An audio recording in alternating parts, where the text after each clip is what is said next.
उसके बाद क्या होता है कि भगवान श्री शिव जी ने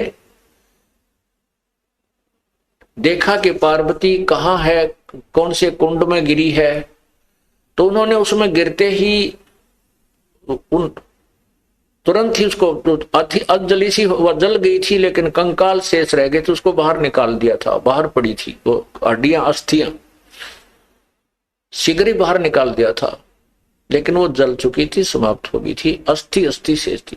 तो भगवान शिव जी ने उस पार्वती जी की, सती जी की उस अस्थियों को पार्वती समझ के इतना मोह, ओए होए,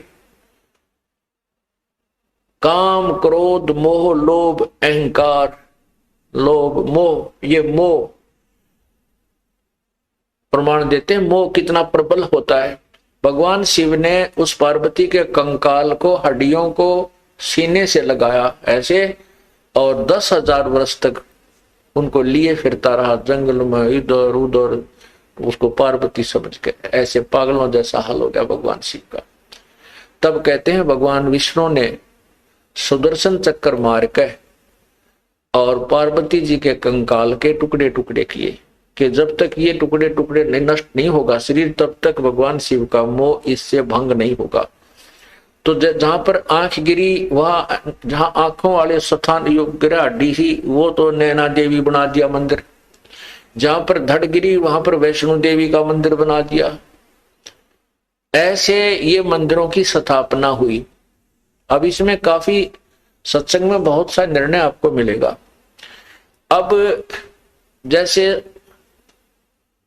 नैना देवी का मंदिर क्यों बना, वैष्णो देवी का मंदिर कैसे बना, जहां पर भगवान शिव के, पार्वती जी के जो अस्थियां थी उसका धड़ गिरा था नीचे का हिस्सा, उसको वहीं पर जमीन में गाड़ कर अंतिम संस्कार किया गया, और उसके ऊपर एक यादगार बना दी, गुंबद सा बना दिया कि आने वाले समय में ये यादगार बनी रहे कि भगवान शिव की ने ऐसी लीला की थी, पार्वती ऐसे हुआ था, और उसकी यहां पर ये धड़ को अंतिम संस्कार किया गया था। जहां नैन पड़ी वहां पर नैना देवी का भी इसी प्रकार यादगार बनाई थी कि आने वाले समय में कहीं न ऐतिहासिक बातों को कोई झुठला ना दे। अब उसकी पूजाएं शुरू होगी। वो एक मात्र यादगार है, वहां पूजा करने से कोई लाभ नहीं होता। अब क्या होता है,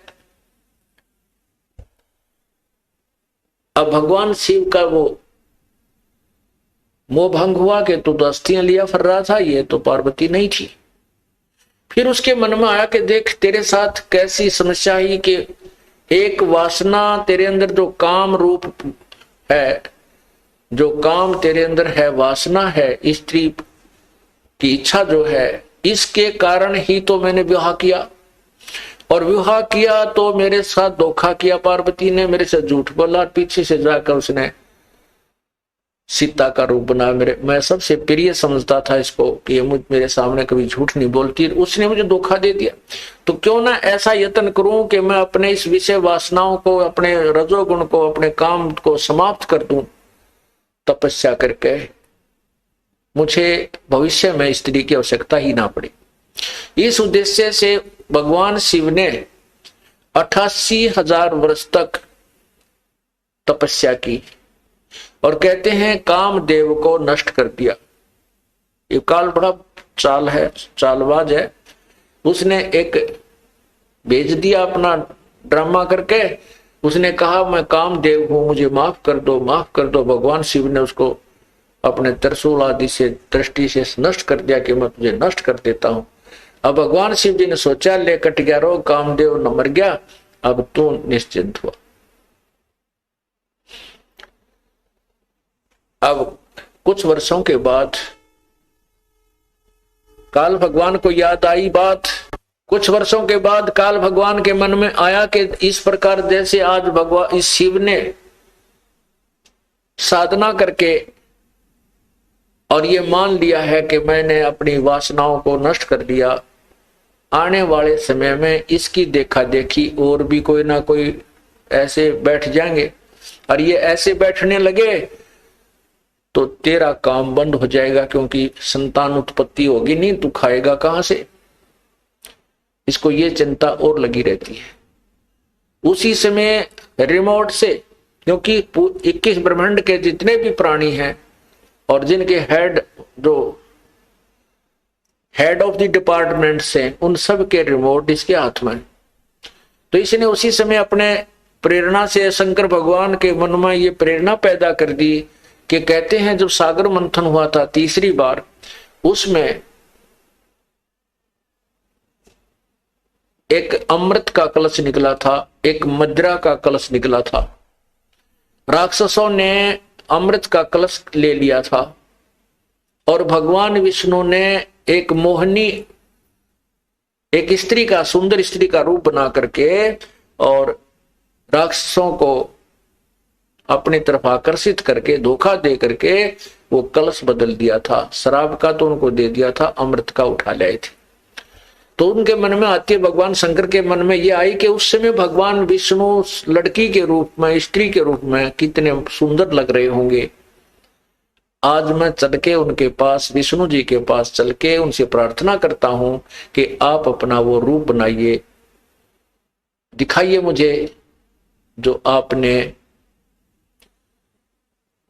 सागर मंथन के समय राक्षसों को धोखा देने के लिए बनाया था, स्त्री रूप बनाइए। क्योंकि उस समय मैंने विष को ग्रहण कर लिया था और मुझे नशा बन गया था, मैं नहीं देख पाया था। इतना विचार करके भगवान शंकर जी विष्णु जी के द्वार पर जाकर बैठ गए। आओ भगत हुई, प्रणाम हुआ, पूछा कैसे आना हुआ महादेव। तब भगवान शिव ने कहा कि भगवान आज मैं आपके पास एक विशेष कार्य से आया हूं। मैंने सुना है कि आपने जब राक्षसों से वो अमृत का कलश छीना, वापस लिया और मदिरा का उनको दिया, तो आपने स्त्री रूप बनाया था और मैं उसको देख नहीं सका क्योंकि मैंने वो विष ग्रहण कर लिया था। आज मैं आपका वो रूप देखना चाहता हूं, मुझे एक बार वो स्त्री रूप बनाकर दिखाइए। अब भगवान विष्णु जी कहने लगे, भोलेनाथ वो तो कोई मजबूरी थी, कोई समय था, अब बता मुझे शर्म नहीं आओगी, मैं लड़की बन के खड़ा हूं तेरे सामने। भगवान शिव जी कहने लगे, मैं बैठ गया आपके द्वार पर और जब तक मुझे रूप नहीं दिखाओगे मैं नहीं जाऊं।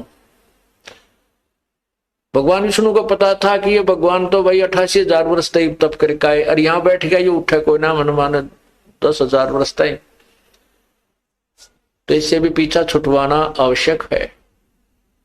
ऐसे ही बात बूत करके, मजाक मजू करके और अपने महल की तरफ चले गए। भगवान बैठो भोलेनाथ अभी आता हूं मैं। तो वहां से अंतर्ध्यान होकर के भगवान शिव अकेले बैठे थे बाहर बरंडे में और सामने बहुत सुंदर बाग था, वन था।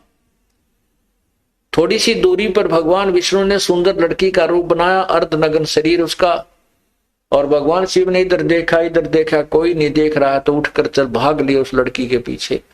और भगवान शिव जी और विष्णु जी जो स्त्री रूप में था वो थोड़ा सा और माड़ी सी स्पीड पकड़ के आगे को चलने लगे।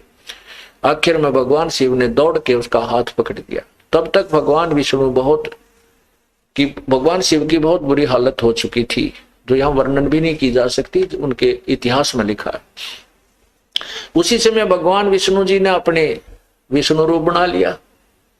जब उनके मुंह की तरफ देखकर ये सती थी, तो भगवान विष्णु ने कहा कि ऐसे मूर्ख बनाया था जैसे आपको बना दिया, राक्षसों को मैंने ऐसे मूर्ख बनाया था। अब यहां परमात्मा क्या कहना चाहते हैं बंदी छोड़ कबीर साहब जी? कहते हैं जैसे अग्न काष्ठ के माही है, व्यापक पर दिखे नाही, ऐसे कामदेव पर चंडा, व्यापक सकल दीप नौ खंडा। जैसे लकड़ी में आग है लेकिन दिखाई नहीं देती, और जब इसको तिल्ली लगाई जाएगी तो ये अग्नि रूप धारण कर लेगी। कहते हैं जैसे अग्नि काष्ठ के माही है, व्यापक पर दिख नाही, ऐसे काम देव पर चंडा, और व्यापक सकल दीप नौखंडा। विकार मरे मत जानियो जो भूबल में आग। इसका तरीका ही दूसरा है। इसको विकारों को नष्ट करने का जो काम, क्रोध, मोह, लोभ, अहंकार रूपी शब्द, स्पर्श, रूप, रसगंध आदि हैं, इनको नष्ट किसी हठ योग या क्रिया से नहीं किया जा सकता। इससे तो ये सिर्फ एक कुछ समय के लिए ऐसा लगेगा जैसे भूबल में आग होगी हो, ऊपर राख ठंडी हो जाती है, लेकिन अंदर ज्यों की तो विद्यमान रहती है। इसका तरीका है ज्ञान प्रथम, ज्ञान के बाद फिर सिमरण, जो श्वास का सिमरण है, इन विकारों को बिल्कुल धीरे धीरे नष्ट कर डालता है। अब ये काल भगवान हमारे को यहां जब हम मनुष्य शरीर में आ जाते हैं तो हमारे ऊपर ज्यादा सतर्कता बरतता है। हमारे अंदर इतने विकार पैदा कर दिए, फिर इतनी हमारे को यहां सुविधाएं की चाह बना दी। एक कोठी बन जाए नहीं सब्र होता, नहीं संतुष्टि होती, दूसरी ओर बनाता हूं, दूसरी भी बन जाती है। एक शहर में बहुत अच्छा प्लाट मिलता है, इतने लाख रुपए का, 50 लाख रुपए का, कुछ दिनों में 1 करोड़ का हो जाएगा, वो ले लेता है। इसको यहीं के जोड़ तोड़ में अपना जीवन बर्बाद करवा कर फिर कहता है तू गधा बन चल, 84 लाख योनियों में उसको लू में डाल देता है। फिर वो निश्चिंत हो जाता। जो प्राणी 84 लाख योनियों के चक्कर में पड़ गया, इतने पाप इकट्ठे करवा देता है कि 84 लाख योनियां भोग कर इसको कभी फिर मनुष्य शरीर मिलेगा। और 84 लाख योनियों को भोगने के बाद जब मानव शरीर मिलता है तो ये प्राणी शीघ्र सी भक्ति ग्रहण नहीं करता। एक भक्त ने प्रश्न किया कि भगवान ने यो श्राप क्यों दे दिया इसको। भगवान तो जानी जान थे, कबीर परमात्मा तो सर्वज्ञ हैं, सर्वशक्तिमान हैं, वो तो जानते थे कि इसको ये श्राप क्यों दे दिया कि वे तो 1 लाख मानव शरीरधारी जीव खाएगा, 1.25 लाख उत्पन्न करेगा। ये श्राप ना देते। प्रथम तो परमात्मा की लीला को हम नहीं समझ सकते, क्योंकि हमारी बुद्धि एक जीव की है, और जीव जितनी सोच सकता है हमारी सोच उतनी, इतने प्रश्न उत्तर हम कर सकते हैं। अगर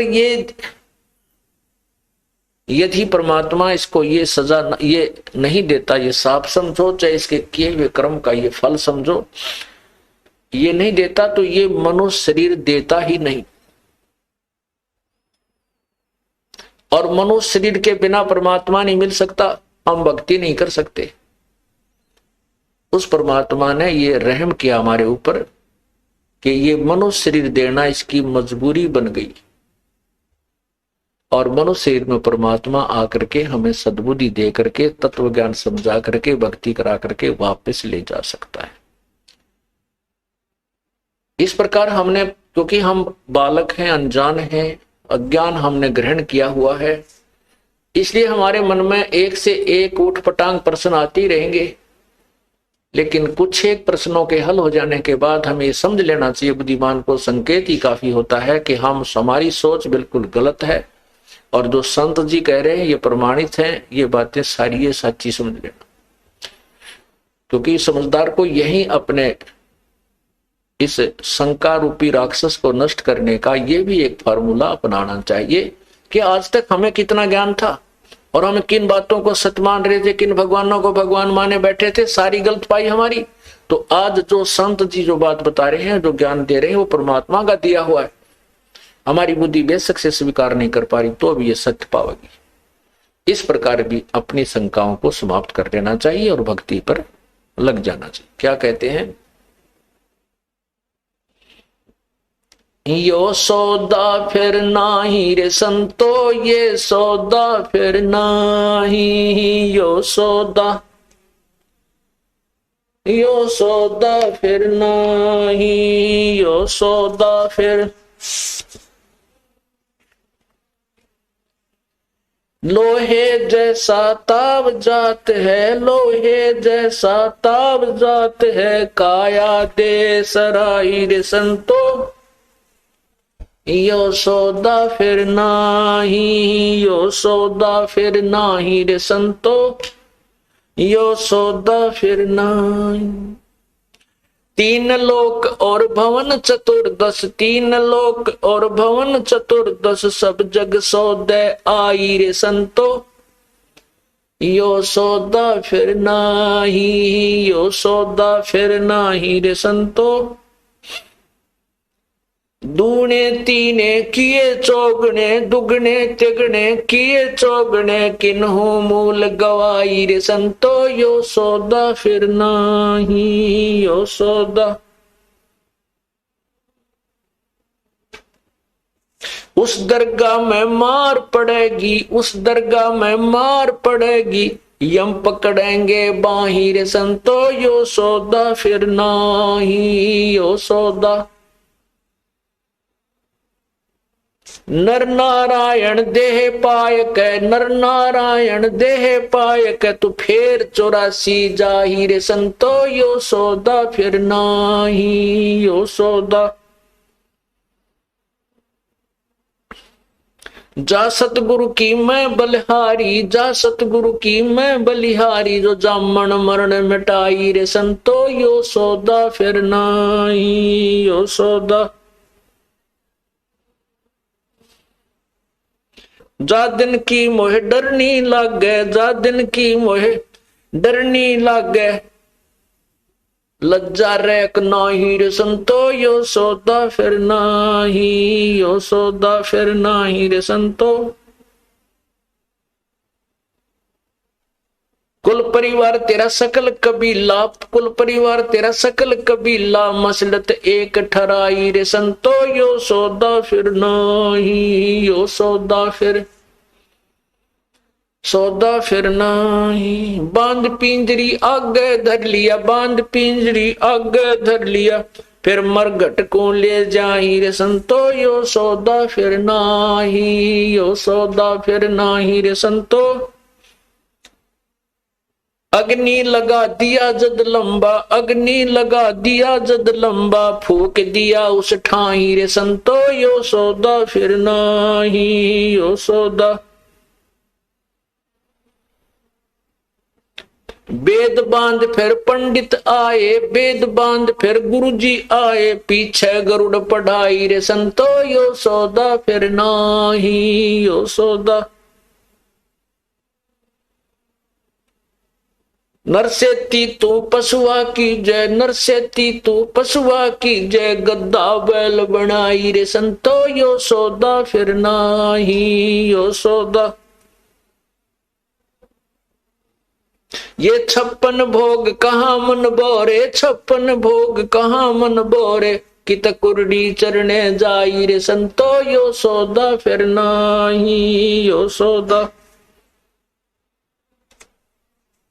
प्रेत शिला पे जा बिराजे, प्रेत शिला पे जा बिराजे, पितरों पिंड भराई रे संतो, यो सौदा फिर नाही, यो सौदा।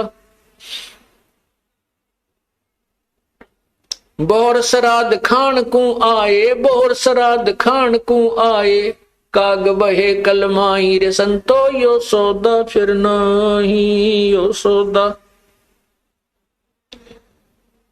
भाई जय सतगुरु की संगत करते, जय सतगुरु की संगत करते, तेरे सकल कर्म कट जाई रे संतो, यो सौदा फिर नाही, यो सौदा।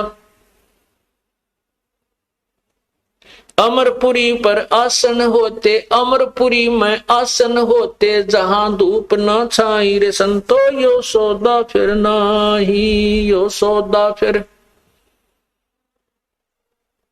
सुरत नृत मन पवन पियाना, सुरत नृत मन पवन पियाना, शब्द शब्द समाई रे संतो, यो सौदा फिर नाही, यो सौदा फिर। गरीबदास गलतान महल में, गरीबदास गलतान महल में, मिले कबीर गुसाई रे संतो, यो सौदा फिर नाही, यो सौदा। गरीबदास गलतान महल में, गरीबदास गलतान महल में, वो मिले कबीर गुसाई रे संतो, यो सौदा फिर नाही, यो सौदा। सत साहिब पुण्यात्माओं,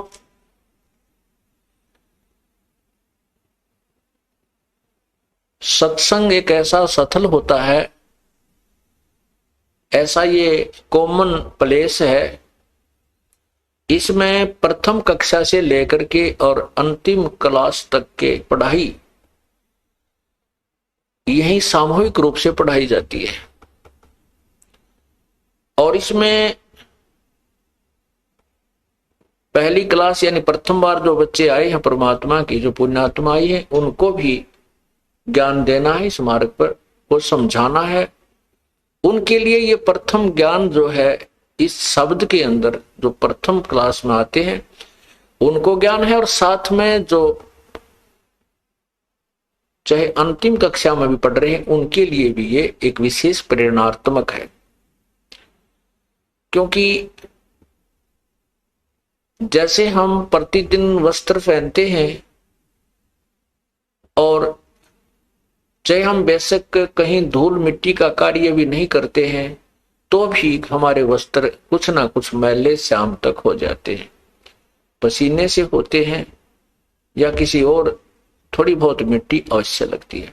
तो उसको हम प्रतिदिन नहीं तो दूसरे तीसरे दिन तो अवश्य ही साफ करना पड़ता है।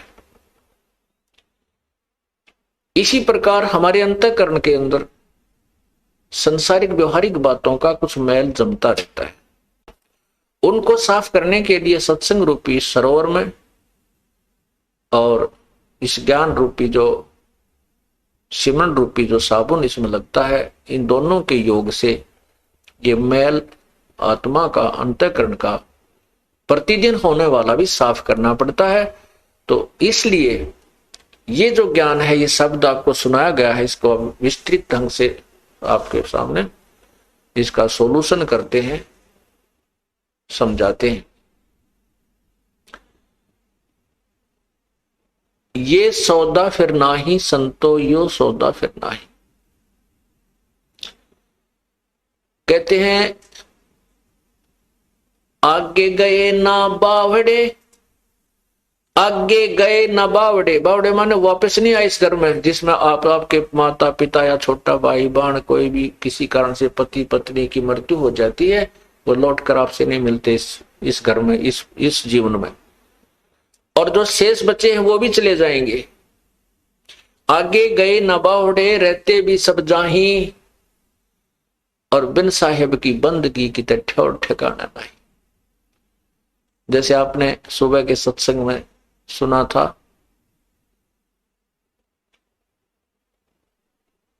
पतझड़ आवत देख कर, पतझड़ आवत देख कर बन रोवे मन माही, वो ऊंची टणी पात थे अब पीले हो जाही। यानी बसंत ऋतु जब आती है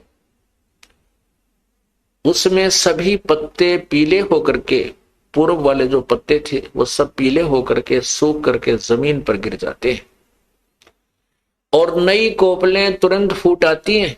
तुरंत ही हफ्ते के अंदर ही उनमें इतनी बड़ी बड़ी इतनी पत्तियां होकर के वृक्ष हरा भरा हो जाता है, 10 दिन के अंदर, 15 दिन। और पहले वाले पत्ते सभी टूट टूट कर नीचे गिर जाते हैं। कोई तो गंदे नाले में पड़ा है, कोई पशुओं के नीचे पैरों के नीचे कुचला जा रहा है, कोई कहीं उड़ रहा आंधी में, कोई इधर गिर रहा है, कोई इधर।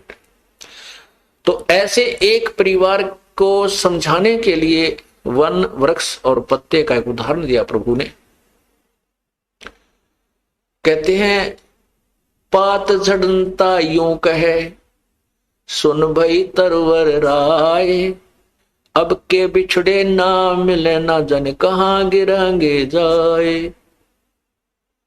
जैसे घर का सदस्य मृत्यु को प्राप्त हो रहा है, अंतिम श्वास गिन रहा है, और वो कहता है भगवान ने पता नहीं कहां जन्म होगा, कहां जाऊंगा, कहां ठिकाना होगा मेरा।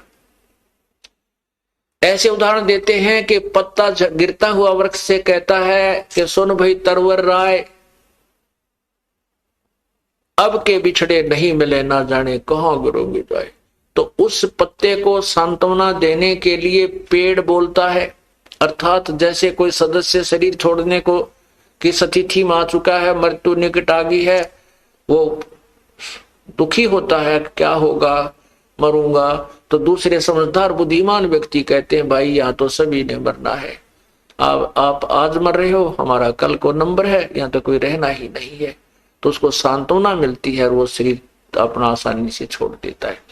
तो यहाँ तरवर उस वृक्ष, वो वृक्ष कहता है, तरवर कहता पात से सुनो पात एक बात, यहाँ की यह रीति है एक आवे एक जात। इस काल के लोक में जन्म और मृत्यु तो हार्ड एंड फास्ट रूल है, यहाँ तो ये होगा ही होगा। यहाँ की ये रीत है, ये रूल है, नियम है, एक आ रहा है एक जा रहा है, एक मृत्यु हो रही है एक जन्म ले रहा है।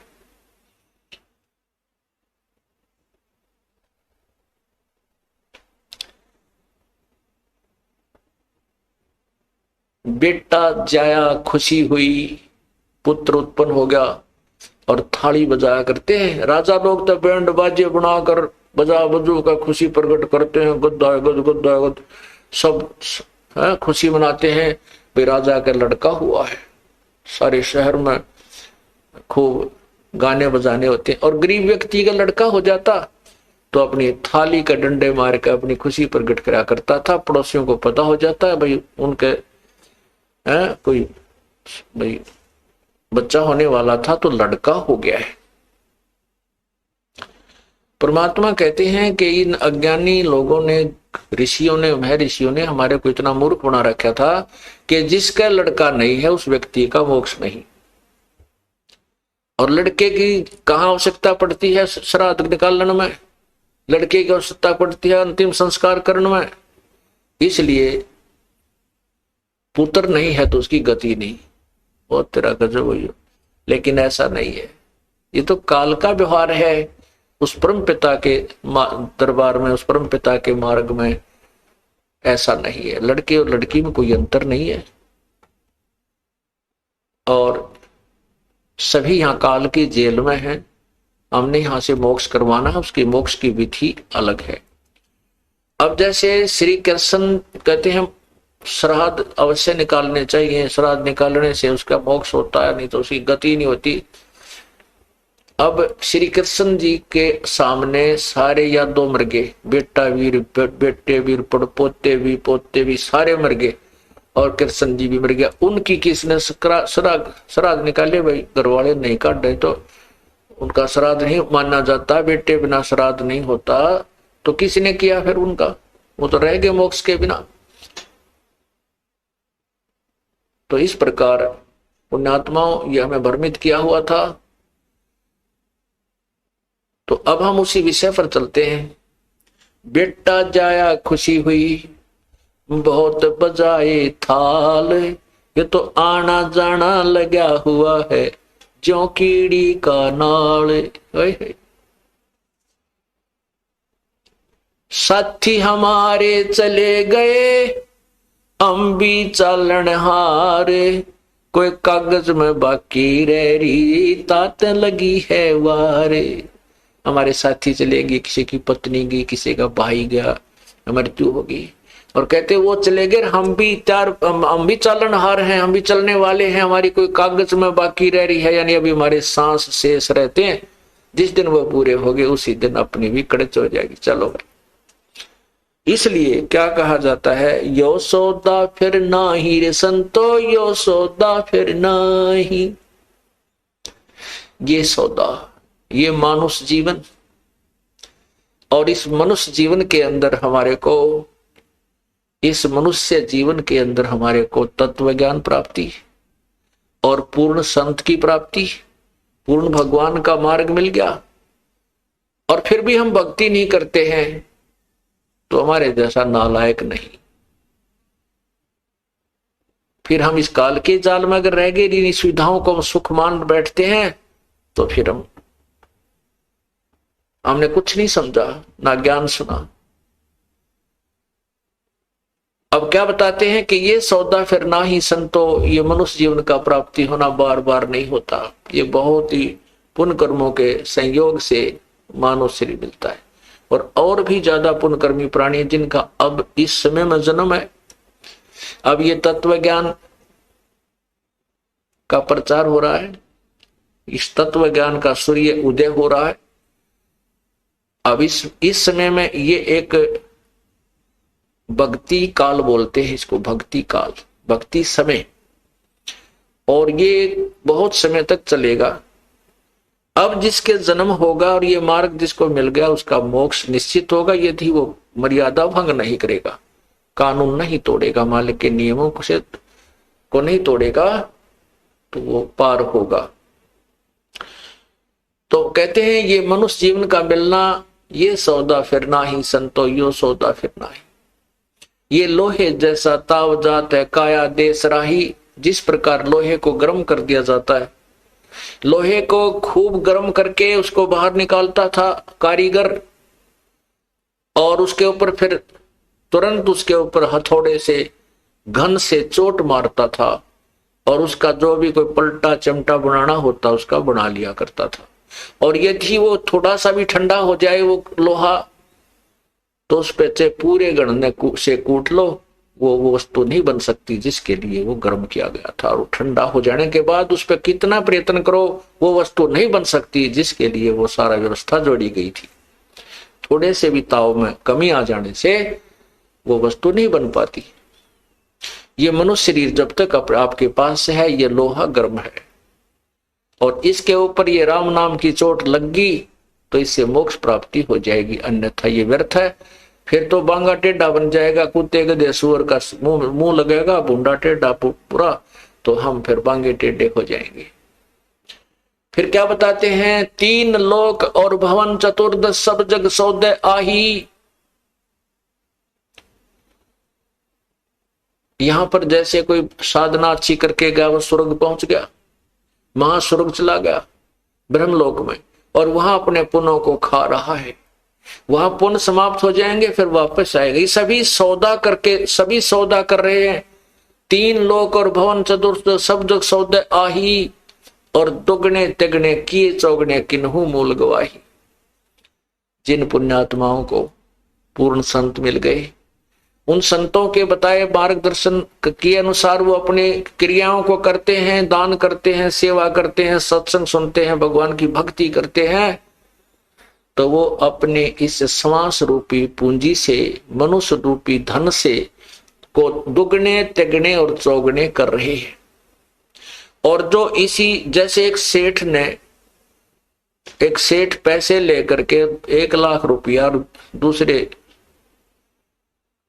कहीं चला जाता है दूसरे शहर में, वहां किराए पर कोई मकान ले लेता है, किसी धर्मशाला में कमरा वगैरह लेता है, और वहां एक दूसरा जो है वो भी वहां गया हुआ है, वो भी अपना बिजनेस करने गया है, सौदा करने गया है, दूसरा भी सौदा करने गया है, दोनों ने वहां कमरे लिए। एक तो अपना बिजनेस व्यापार करके और पैसा बढ़ा रहा है, और एक दूसरा उसी जो धन लेकर गया था 1 लाख रुपया उसी में तो किराया दे रहा है, उसी में से सामने गुट्टी लाकर सो जाता है, शराब पीता है, अच्छे रेस्टोरेंटों में खाना खाता है, तो वो निर्धन हो जाता है, वो बिजनेस नहीं करता है। और जो साथ में सौदा कर रहा है उसी पूंजी से वो 1 लाख के 2-3 लाख बनाकर लाता है, और जो बिजनेस नहीं कर पाता, रेस्टोरेंट में मौज उड़ाता फिरता है, गुट्टी ला लेता है, वो अपनी मूल धन को नष्ट करके मुंह लटका के आता है और वो निर्धन बन जाता है। ऐसे ही ये श्वास रूपी पूंजी मनुष्य जीवन जो आपको प्राप्त हुआ, ये आपका मूल धन है।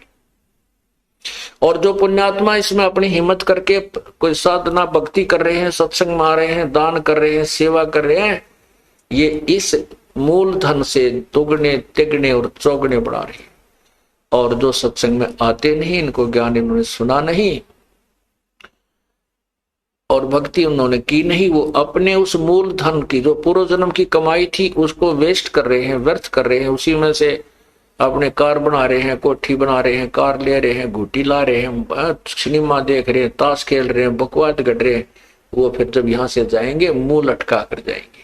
जैसे अभी आपने सुना था, एक प्रियव्रत राज 11 अरब वर्ष तक राज करके, या तो 1 लाख वर्ष भी जी कर हमने देख लिया, सतयुग में हम 1-1 लाख वर्ष मनुष्य शरीर में रहे तो भी ना सेटिस्फेक्शन हुई, और वह बीमारी कटी नहीं जिसके जो काटनी चाहिए थी। 11 अरब वर्ष तक राजा रहकर भी उसका पेटा नहीं भरा, उसको संतुष्टि नहीं हुई। कहता है कि मुझे थोड़े से सांस और दे दो। 11 अरब वर्ष मत अकेला तोड़ा को ना, 4 सांसा और के कर देगा तू। 11 अरब वर्ष तक तो सारे राजा 11 अरब वर्ष तक राज रहा और उसमें भी संतुष्टि नहीं। कहे और जीवन दे दो, थोड़ा सा मुझे एक सांस और दे दो, और तेरा गजब हुई। तो यहाँ परमात्मा कहते हैं सतगुरु मिले तो इच्छा मेट पद मिल पदे समाना, और चल हंसा उस लोक बठाऊं जो आदर आदमर स्थाना।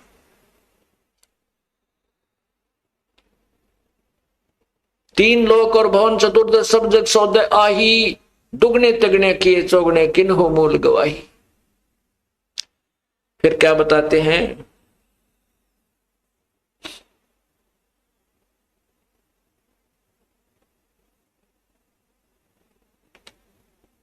उस दरगाह में मार पड़ेगी जम पकड़ेंगे बाही।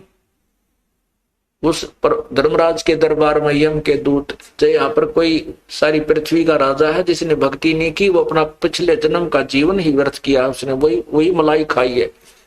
और वहां ले जाकर के बाजू पकड़ कर ले जाते हैं और वहां खड़ा कर देते हैं धर्मराज के सामने। उस दरगाह में मार पड़ेगी जम पकड़ेंगे बाही, और वह दिन की मोह डरनी लागे लज्जा रह कनाई।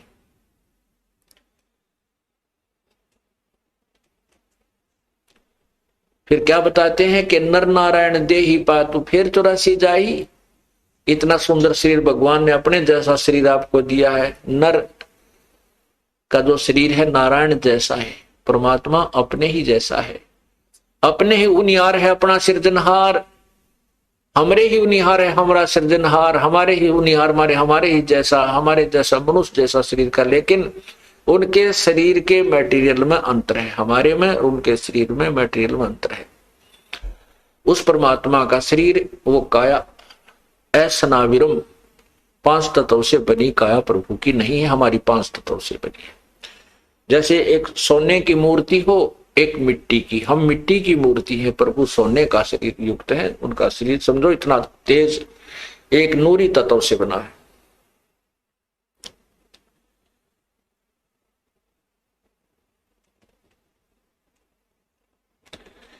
फिर क्या बताते हैं कि कुल परिवार तेरा सकल कबीला मसलत एक ठराही, कि नर नारायण दे ही पातों फिर 84 जाही। इतना सुंदर शरीर भगवान ने दिया, इसमें कितनी सुविधाएं दी आपको और कितनी समझ दी, और फिर ऊपर से मेरे जैसा दास भेज के आपको ज्ञान दिया, और फिर 84 लाख योनियों में जाने की तैयारी कर रहा है नादान। कहते हैं जा सतगुर की मैं बलिहारी, जो जामन मरण मिटाही। वैसे तो संत बहुत हैं, कोई कहीं तक का ज्ञान देता है, कोई किसी तक का ज्ञान देता है। कहते मैं तो उस संत के सतगुर के ऊपर बलिहारी हूं, जन्म और मृत्यु के दीर्घ रोग को समाप्त करती। जब मृत्यु हो जाती है, घर वाले तो हाहाक डगरा डगरा कर रो रहे होते हैं, टक्कर मार रहे हैं, कुल के लोग इकट्ठे होते हैं और वो कहते हैं भाई शीघ्र उठाओ, अब तो हो लिया काम। घर के सदस्य नहीं उठा सकते, उस लाश को अपने हाथों नहीं ले जाकर फूंक सकते, उनकी हिम्मत नहीं रहती। परिवार के सदस्य आसपास के इकट्ठे होते हैं, कुल के लोग, और उनको सांत्वना देते हैं और वो अपने काम में लग जाते हैं। कोई वह पिंजड़ी बांधन लग जाता, अर्थी जिसे कहते हैं, कोई लकड़ियां ले ले चल पड़ता, कर दो शुरू फटाफट। कहते हैं कुल परिवार तेरा सकल कबीला मसलत एक सलाह की एक ठहराई, और बांध पिंजरी आगे धर लिया मरघट में ले जाए। अग्नि लगा दिया जद लंबा फूक दिया उस ठाही। अब अपने हाथों उस व्यक्ति के शरीर को अंतिम संस्कार कराते हैं, अपने हाथों हम उनको फूक आए, और फिर आकर के क्या क्रियाएं होती हैं। अग्नि लगा दिया जद लंबा फूक दिया उस ठाही, और वेद यानी ये पुस्तक लेकर कथा करने के लिए फिर गुरुजी आए, गरुड़ पुराण लेकर के। गरुड़ पुराण लेकर के गुरुजी आए और पीछे गरुड़ पढ़ाई। परमात्मा कहते हैं कि गरुड़ पुराण को आप मरने से पहले पढ़ो एक बार और उस पर विचार करो।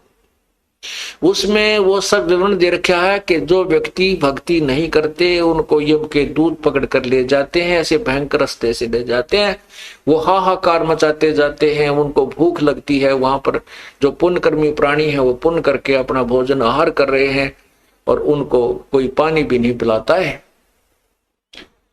उनसे शिक्षा लो।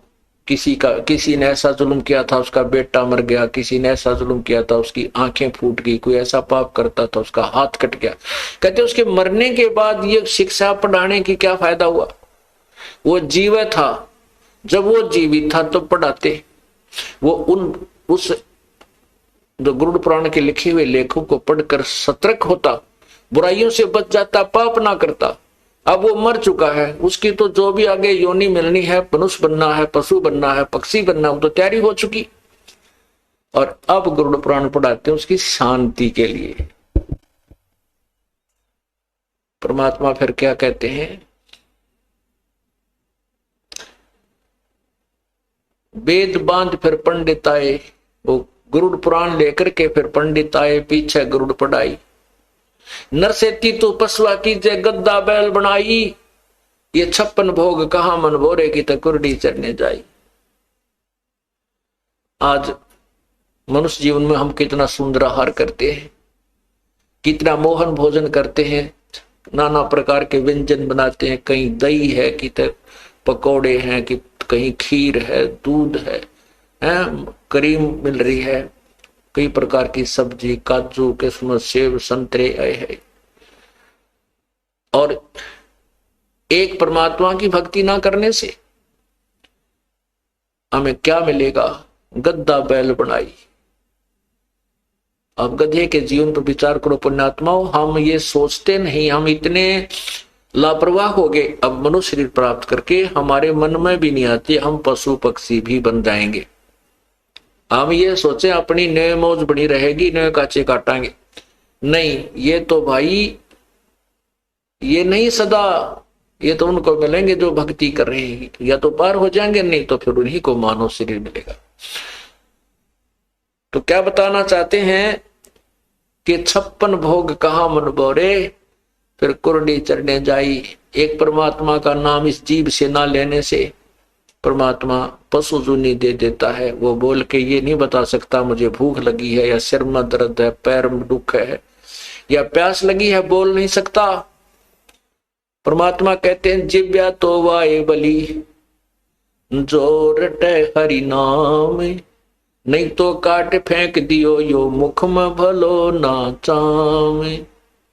कहते हैं जीव का तो मुख्य उद्देश्य ये है भगवान की स्तुति करे, उसके गुणगान करे, परमात्मा का नाम रटे। अगर यदि ये काम नहीं करते हो, ये भगवान की महिमा और गुणगान, भगवान की जो है ना जाप आदि नहीं करते हो, तो इस जीव की कोई आवश्यकता नहीं, इस चाम को इस मुंह में रखने की कोई आवश्यकता नहीं। इन बातों को हमने बहुत गहराई से सोचना चाहिए पुण्यात्माओं। पर तुम तो ये बातें हर स्थान पर बार बार ये सुनने को नहीं मिलती है। तो मौज कर रखी परमात्मा ने कि यहाँ 15वें दिन बाग लगा दिए अपने सत्संग के, और भगवान आत्माएं रह कर आ रही है।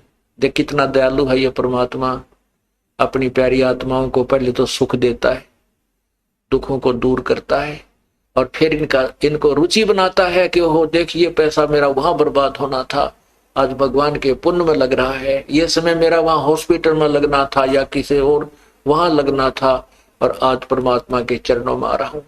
वो आने की हिम्मत भी देता है, दान करने के लिए पैसा भी देता है, और अंदर से प्रेरणा भी करता है। करे करावे साइया ये मन में लहर उठा, दादो सरदर जीव कहो आप बगल हो जा।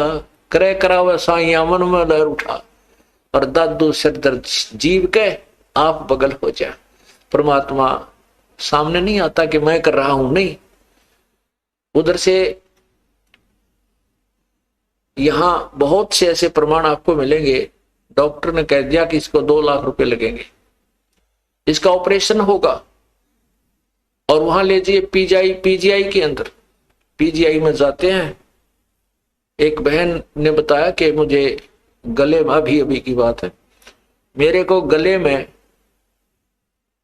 4 गांठें होगी, पानी भी नहीं घट के जाए, अंदर नहीं जा रहा था। और यहाँ आसपास के हॉस्पिटलों में दिखाया, उन्होंने बताया भी ये तो कैंसर है और इसको ऑल इंडिया में ले जाओ। ऑल इंडिया में ले गए, उन्होंने चेक किया, उन्होंने कहा कि ये तो कैंसर है, ऑपरेशन का भी हमारे पास समय नहीं है, समय दे दिया ऑपरेशन करने का, उस समय आना और ये दवाई खाना तब तक। वह बहन आई हुई है यहीं पर, आज भी यहीं देखी थी मैंने उसको। अभी हफ्ते पहले उसने ये बात इस दास को आके अपनी बताई, उसने नाम ले रखा पहले से। तो वो कहने लगी मैं वापस आ गई, उम्र अभी उसकी 30-35 के आसपास है। कहने लगी सारी रात रोई है परमात्मा, अभी तो मैंने जीवन वैसे ही खो दिया, आपका नाम भी ले रखी थी, भक्ति भी करती थी, लेकिन अब तो भक्ति पूरी हुई नहीं। मैं जीवन की भीख मांगती हूं कि मेरी भक्ति पूरी हो जाए, और किसी वस्तु की मुझे चाह नहीं रही। सारी रात रोई, सुबह उठ गए। जब मैं रो रही थी तो एक पड़ोसन, एक लड़की आ गई, अक्के बात हो गया, कहने लगी मेरा तो ऐसे ऐसे भयंकर बीमारी होगी, मरूंगी मैं, छोटे छोटे बच्चे मेरे। तो उसने ऐसे नु दाब दिया, वो 4 गांठ टूट गए और वो ऐसे मेरे को जैसे उल्टी गिरी, वो 4 इतनी बत्ती सी बाहर निकले। उसको हमने लिफाफे में डाला और जिस दिन ऑपरेशन कराना था उस दिन वहां ले गए, उसको, उनको भी ले गए, आप भी गई। डॉक्टरों को दिखा, डॉक्टर कहने लगे ये तो इनने का तो हमने ऑपरेशन करना था, तू आप कर ले आई। हाँ, ये तो इन्हीं के लिए तुम्हें हमने बुलाई थी, इनका तो आप हो गया, आप पे कर ले आई। और ऐसे कहते मुंह बाके देखा वन्यारे जख्म ने, बोले जाओ ठीक हो जाएगी, अपना इंजेक्शन दो दवाई दे दी, ठीक हो जाए, अब कुछ नहीं, तेरा सब ठीक है। बोलो सतगुरुदेव की जय। अब वो बहन उसकी छाती बात धर के देखो वह क्या सोचती होगी, कितना समय देगी मालिक के लिए। उसका जीवन दान है, ये परमात्मा की तरफ से एक्सटेंशन है। और वेस्टेज जो पैसा जो बता दिया वो न्यारा, और हाहाकार माजरी थी वह न्यारी। वह बहन यही खड़ी होगी मेरे ख्याल में, सुनीता आई हो तो खड़ी हो एक बार। सुनीता बहन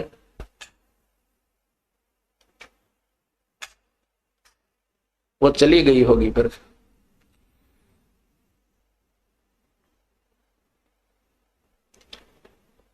तो कहने का भाव ये है पुण्यात्माओं, अब कहते हैं करे करावे साईं मन में लहर उठा।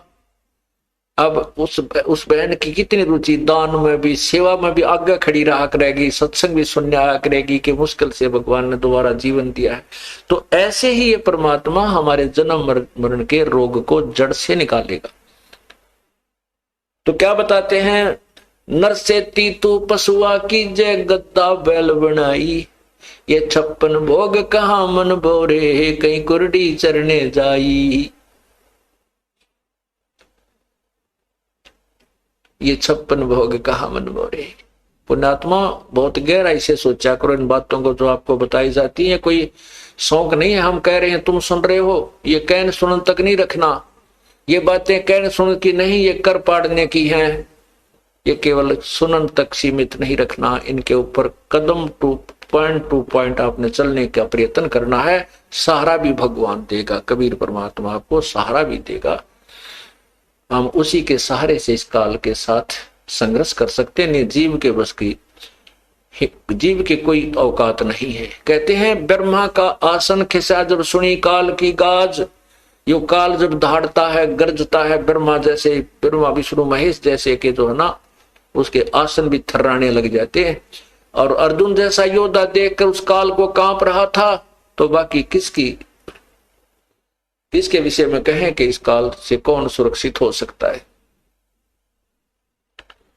ये तो कबीर परमात्मा के सामने इस काल की दाल नहीं गलती, नहीं तो 21 ब्रह्मांड में ये सब के ऊपर प्रभु है। केवल कबीर परमात्मा के सामने ये नतमस्तक हो जाता है। उसकी चर्चा के जहां चलती है वहां आसपास भी नहीं रहता ये।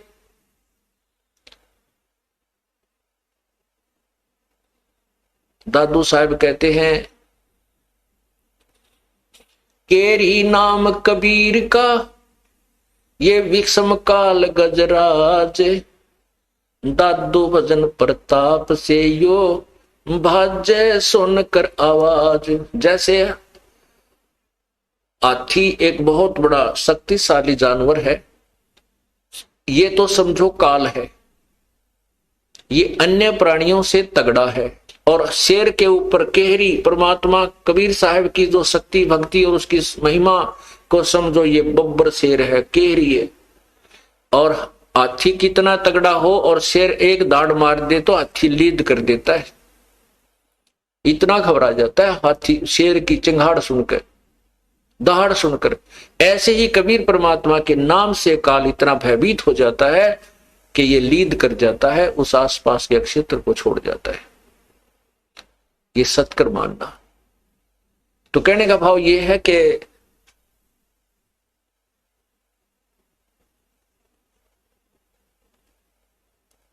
नर से तीतु पसवा कीजे गद्दा बैल बनाई, ये 56 भोग कहां मन बोरे की तकुरड़ी चरने जाई।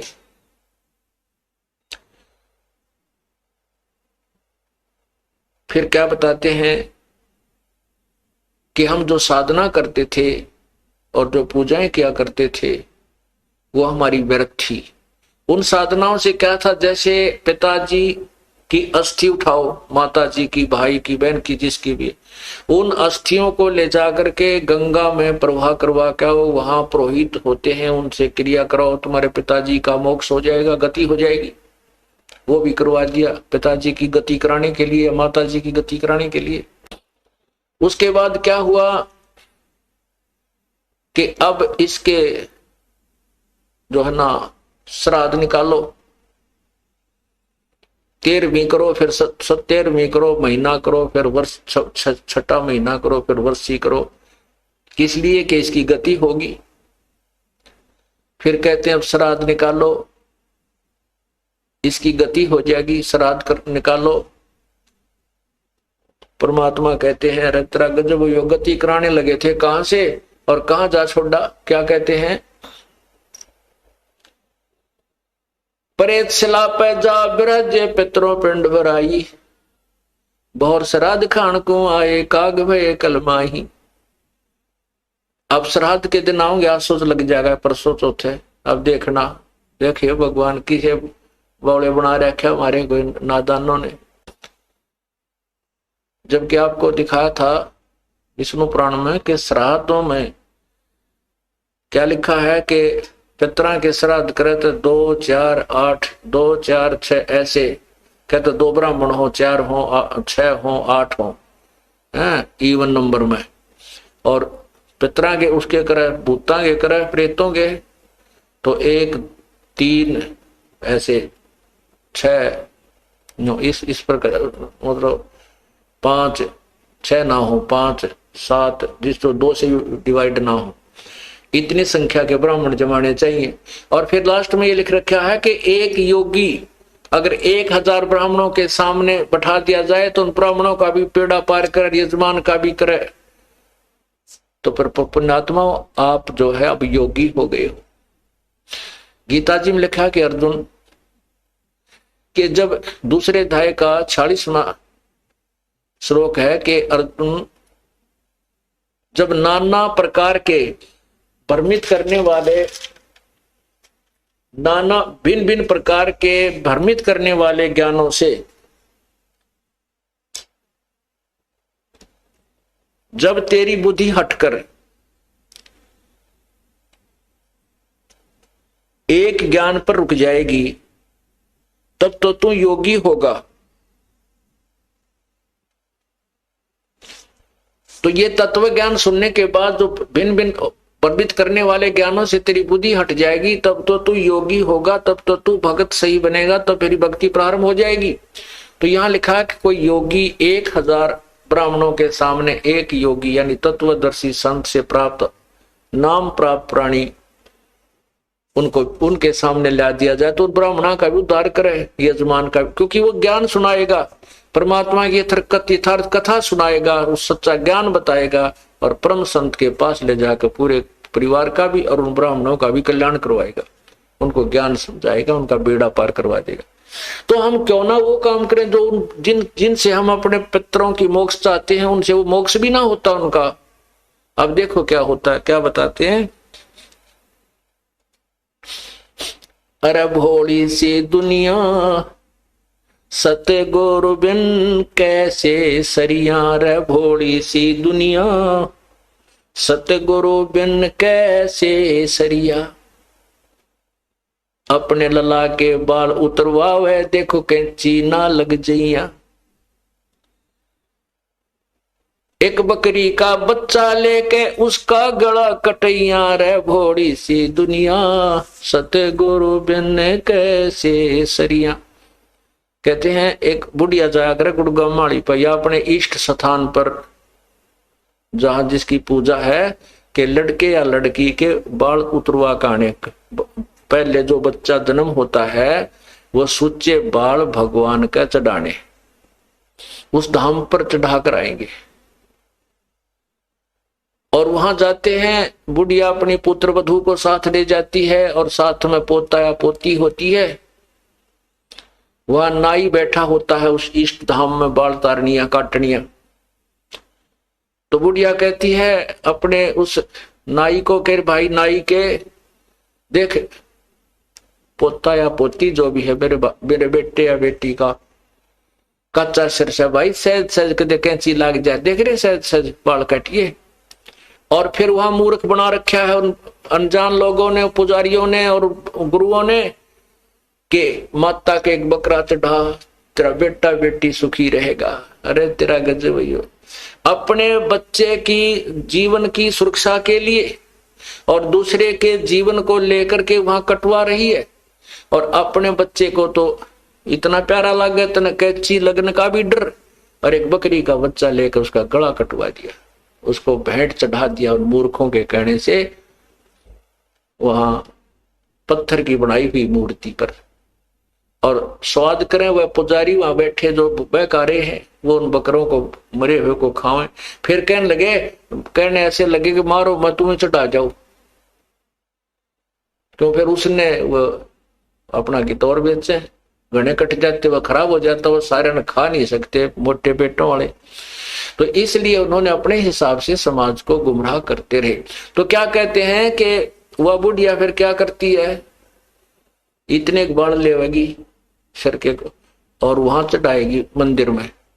वहां पुजारी बैठा होता, वो अलग अलग छांटता रहता, उन बालन उठा के कट्टे में गालने जा, और शाम के समय उन बालों को बाहर कुर्डिया पर फेंक जाता। वो पुजारी अपने घर ना ले जाता, वो बैंक में जमा ना कराता, उन बालों को वही फेंक देता बाहर अड़ंगे में शाम के समय।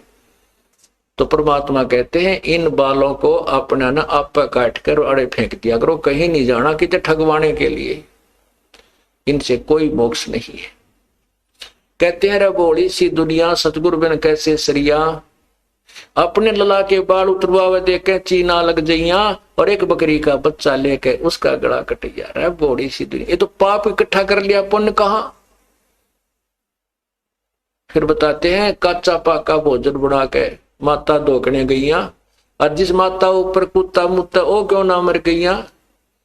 एक कैसा देखा हम खुद पूजनीय में हमारे माता पिता दादा दादी रह जाया करते, एक 4 ईंट ला रखी, इतना बना रखा चूल्हा शायद ऊपर तक ढक के, और कहते हैं यहाँ, और वो ऐसा बना करते माता का आधे काचे गुलगुले आधे पूरे काचे पाके घेर ग्यार के उसमें, और वहां डालने पता था चंदे कुत्ता ने खाना हो तो माता की खावा थी, तो वहां डालते उस माता के उस धाम पर स्थान पर। और वो तो नीचे उतर देवी को नहीं पूजा करनी है, कुत्ते जब उसी समय चढ़ जाते, उन सारे माता के आहार को कुत्ते खाया करते थे, और चलते समय उसी माता के सिर में धार मार खाते पेशाब करते थे। तो परमात्मा कहते तू तो उस माता की इतनी डर है, दिया तेरे बेटा ना मार दे, तेरे में हम खराबी ना कर दे, इस कुत्ते की टांग क्यों ना तोड़ दी, इसलिए इसका ऊपर मुत गया। तो परमात्मा कहते हैं कुछ दिल डांटो, ज्ञान आधार बनाओ, भगवान को समझो, सच्चा ज्ञान ग्रहण करो। कच्चा पाका भोजन बना के माता धोकने गईया और उस माता ऊपर कुत्ता मुत्ता, वो क्यों ना मर गईया रे घोड़ी सी दुनिया। फिर क्या बताते हैं कि जीवित बाप गिर तो लट्ठम लट्ठा। जब पिताजी जीवित रहते हैं तब तो उसके लट्ठम लट्ठा है, तेने बड़े भाई ते गणा दे दिया, मेरे ते नो नहीं करया है, तो ऐसा था नो कर दिया। जब तो उसने टूक नहीं दे और मरे पाछा उसका अंतिम संस्कार उसी गति कराने के लिए डरते बहकाए हुए कहते वहां फिर गंगा पे लेकर उसकी अस्थि बहाने जाते हो। जीवित बाप के लट्ठम लट्ठा मुए गंग पुचैया। और जब आवे आसुज का महीना वो कौआ बाप बनाइया रहे बड़ी सी दुनिया। और तेरा गजब ही। अब आसुज में देखना इनके सांग श्राद्ध निकालनिया के पंडित जी ने कहेगा कि इसमें जो खाना है कुछ ऊपर रख दो ऊपर, और कौवा भोग लगा गया तो तेरे पिताजी को भोग लग गया। हो सकता है तेरे माता या पिता कौवा बन गए हो और वो खाने आ गए हो। कहां से मोक्ष कराने लगे थे? अस्थि गंगा में डाल का मोक्ष करा हो जाएगी। फिर 13वीं करो मोक्ष हो जाएगा। फिर छठा महीना करो छठा करो बस्सी करो मोक्ष हो जाएगी। फिर श्राद्ध निकालो मोक्ष। श्राद्धों में वो कौवा बाप बना दिया। वो कौवे को बाप बना दिया कि तेरा हो सकता माता पिता कौवा बनकर आगे हो, इनको भोग लग जाएगा। ओए होए क्या कहते, जय सतगुरु की संगत करते तेरे सकल कर्म कट जाई। अमरपुरी पर आसन होते जहां धूप ना छाई। यदि सतगुरु सच्चे संत की तत्वदर्शी संत की संगत करते ये सब झंझट मिट जाते, सब पाप कट जाते, सब कर्म कट जाते और सतलोक में तुझे ये स्थान मिल जाता, तेरा पूर्ण मोक्ष हो जाता। बोलो सतगुरुदेव की जय। सत साहिब। आपको एक चमत्कार दिखाते हैं परमात्मा का, सुनाते हैं। अभी चौथा दिन है। एक जो आपने पहले आपको बताया था कि कोल्हापुर के अंदर एक भक्त है हमारे, पूरा परिवार परमात्मा का नाम लिए हुए है। तो उसमें पीछे आपको बताया था कि वो पूरा परिवार उपदेश लिए हुए हमारा, और वो एक सीडी बना रखी है दास ने, सीडी वीडियो सीडी में भर रखा है नित्यनेम सुबह का। तो वो वीडियो सीडी लगा करके और टीवी में चला करके पूरा परिवार सत्संग सुबह का नित्यनेम किया करता है। तो वो बता रहे थे कि हम शाम जब पिछले 8 श्लोक रह जाते हैं, गैबी ख्याल विशाल सतगुरु अचल दिगंबर थीर है, भक्ति हेत आन काया धरे आए अवगत सत कबीर है। तो वो जब शुरू होता हम खड़े हो जाते हैं और आदर सत्कार से ये सोचते हैं कबीर परमात्मा सतलोक से आते हैं तभी जीवों का कल्याण करते हैं। कहते हैं हम इतना सुन ही रहे थे, उसी समय इस दास का जो रमे उसमें टीवी पर जो सीडी में चल रहा था ये चलचित्र, उसके ऊपर कबीर परमात्मा का चेहरा आकर के स्थापित हो गया। इतना आपको फोटो दिखाया था, अभी दिखाते। तो उसमें इस दास के चेहरे पर परमात्मा का चेहरा टीवी में आकर के ऐसे चिपक गया। ये तो कंप्यूटर से भी जो है ना मिक्सर से जाकर के बनता है, और वहां टीवी के अंदर परमात्मा सीडी के अंदर बना दिया। तो कहते हैं हमारी आंखों में पानी आ रहा है, हम थर थर कांप रहे हैं। और 25 मिनट तक बहुत देर तक रहा और उसके फोटो लिए उन्होंने, परमात्मा को पकड़ा, कैमरे में बंद किया और फिर कहते हैं हमने ही उसको ऑफ कर दिया, नहीं तो वो मालिक का न्यू का न्यू चेहरा बना रहा। अब इसी प्रकार अभी चौथा दिन है, 10 तारीख की बात है, इसी 10 तारीख की सितंबर की। ये आपने देखा है, ये ऊपर है दास का सिर, ऐसे ये जो ऊपर बाल दिखाई देते हैं ये दास का शीश है, और ये चेहरा परमात्मा का, और ये दाढ़ी इतना इतना ये चेहरा मालिक का लग गया, और ये माइक लगे हुए हैं, ये माइक चल रहे हैं। अब ये तो कमाल किया दाता ने वहां पर। अब यहां जो रोहतक में एक बेटी है, गीता नाम है उसका, और उसने शाम के समय अपने बेटे से कहा, 12-13 साल का लड़का है, कि भाई वो रमैनी लगा दे, असुर निकंदन रमैनी लगा दे, और वीसीडी में लगा दे, मैं महाराज जी के दर्शन भी करूंगी और बैठ कर रमैनी कर देती। वो लड़के ने वह रमैनी लगा दी, और मंगलाचरण शुरू होते ही वो लड़का तो निकल गया बाहर, कहने की मैं बैठी बैठी वो रमैनी कर रही थी। मंगलाचरण पूरा होने वाला था, इतने में परमात्मा उस फोटो में एक और फोटो रखा कबीर साहब का मेज के ऊपर, बाहर को मुंह किया हुआ कबीर परमेश्वर का फोटो, छोटा सा इतना का। न बोली वो फोटो इतना बड़ा हो गया कि टीवी की स्क्रीन पर आ गया पूरा ही। मैंने सोची टीवी जो है ना सीडी बंद होगी और ये चित्र रुक गया। इतने में आप जो रमैनी कर रहे थे उस चलचित्र में आपका चित्र था, वो कबीर साहब के चेहरे के ऊपर आकर फिट हो गया, और वो रमैनी चल रही है, रमैनी की आवाज चल रही है और फोटो हंग है।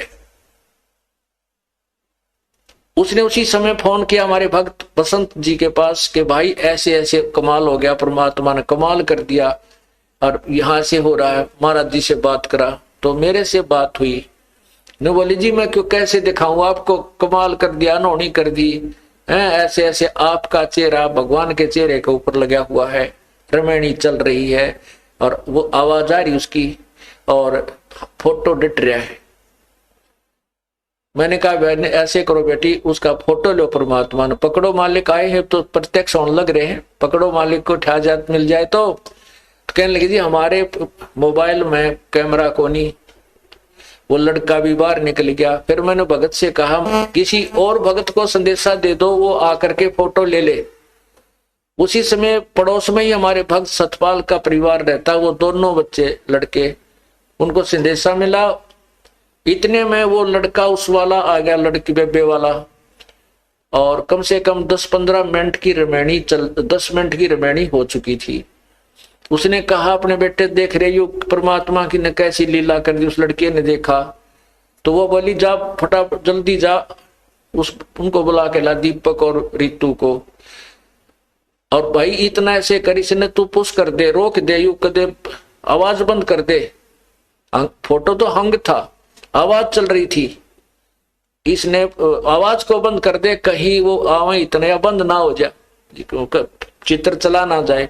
वो लड़का उस सीडी को पुश कर गया और भाग कर उस रोक गया। वो लैब ला करके 2 मिनट में आ गए बच्चे। आते ही उन्होंने 5-6 फोटो खींचे और उसी समय लेकर केवल बहन भी और वो लड़के भी यहाँ पहुंचे दास के पास। रो और बता हुआ बेटी, रो और बता कि ऐसी अनोनी मेरी आंखों के सामने वो छोटा सा चित्र मालिक का पूरा हुआ और आपका चेहरा उसमें समा गया। वो देखिएगा, अब आपको दिखाते हैं, ये देखो, ये देखिएगा। अब ऊपर छतरी पूरी परमात्मा वाला फोटो, कबीर साहब का फोटो है, चित्र है, उधर कोने में लगा हुआ है वो, और ये ऊपर छतरी है, नीचे कबीर परमात्मा के ये हाथ और पैर नीचे कबीर परमात्मा के, ये ऊपर टोप परमात्मा का है और ये चेहरा दास का बना हुआ है। इतना सिर्फ ये काला जो कोट पहना ये दास का बना हुआ, इतना हिस्सा दास का है और बाकी शेष मुकुट परमात्मा का, नीचे पैर परमात्मा के, छतरी मालिक की। अब ये समझाने के लिए परमात्मा कहते हैं कि इस ब्रह्म मत पढ़ो, जो ये दास भेज रखा है इसको मेरा ही स्वरूप समझो। मम संत मुझे जान मेरा ही स्वरूपम, बोलो सतगुरुदेव की जय। सत साहिब कर जोरों विनती करूं, धरूं चरण पर शीसे। गुरु राम देवानंद जी महाराज ने दियो नाम बख्शीश, कोटि कोटि सिजदा करूं, कोटि कोटि प्रणाम। चरण कमल में राखियो, मैं बांदी जाम गुलाम। अब गुण किए तो बहुत किए, करत न मानी और। बावे बंदा बख्श दियो, बावे गर्दन उतार। अब गुण मेरे बाप जी, बख्शो गरीब नवाज। जो मैं पोत कपोत हूँ, बोर पिता को लाज।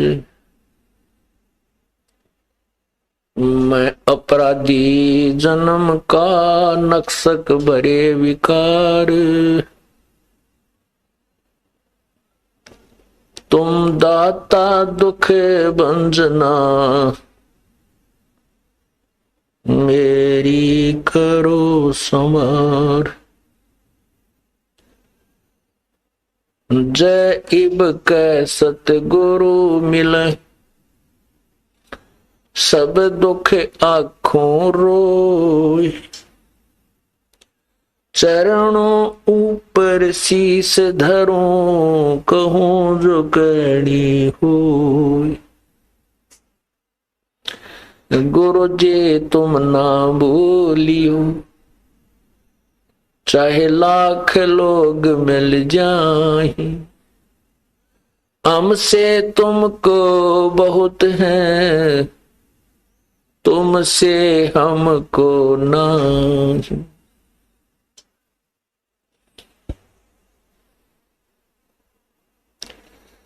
तुम्हारे विसारे क्या बने, मैं किसकी शरण में जाऊं। शिव विरंच मुनि नारदा, उनके हृदय न समाऊं। राम रटत कन्या भली, सकट भला न पूत। छेरी के गल गल थना, जिसमें दूध न मूत। राम रटत कोढ़ी भलो, चू चू पड़े जो चाम। ये सुंदर शरीर किस काम का, जिस मुख नाही नाम। राम रटत दारिद्र भलो, टूटी घर की छान। वो सुंदर महल किस काम के, जहां भक्ति नहीं भगवान। मानुष जन्म पाए कर, नहीं रटे हरि नाम।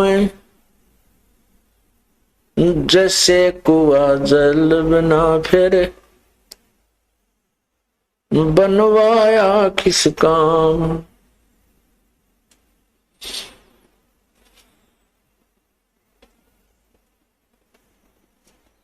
लूट सको तो लूटियो, राम नाम की लूट। पीछे फिर पछताओगे, प्राण जाएंगे छूट।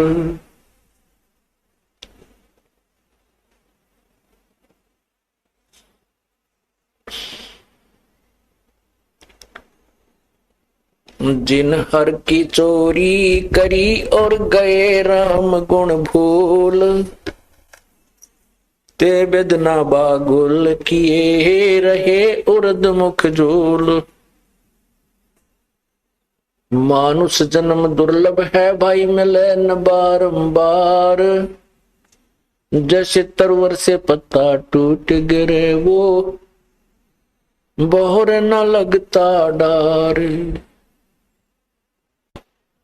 परम पिता परमात्मा सारी सृष्टि के रचनहार, कुल मालिक,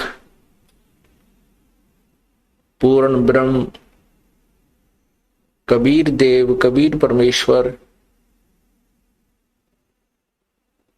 इस काल के लोक में आकर अपने निज घर की खबर हमें बताते हैं। हम कौन हैं, कहां से आए थे, यहां जन्म और मृत्यु हमारा किस उद्देश्य से हो रहा है। हम प्रतिदिन देखते हैं कोई ना कोई ऐसी दुर्घटना किसी समाचार पत्र में या वैसे अपनी आंखों के सामने या किसी वैसे रिश्तेदारी या गांव में, शहर में हम प्रतिदिन देखते हैं कि परिवार नष्ट हो जाते हैं। एक दुर्घटना के अंदर पूरा परिवार नष्ट हो जाता है। कहीं फ्लड आता है, बाढ़ आ जाती है, कहीं पर भूकंप से शहर के शहर विनाश को प्राप्त हो जाते हैं। जो व्यक्ति आजीवन महल बनाने में, मकान बनाने में लगा रहा और भूकंप आने से उसी महल के अंदर दब के पूरा परिवार नष्ट हो गया।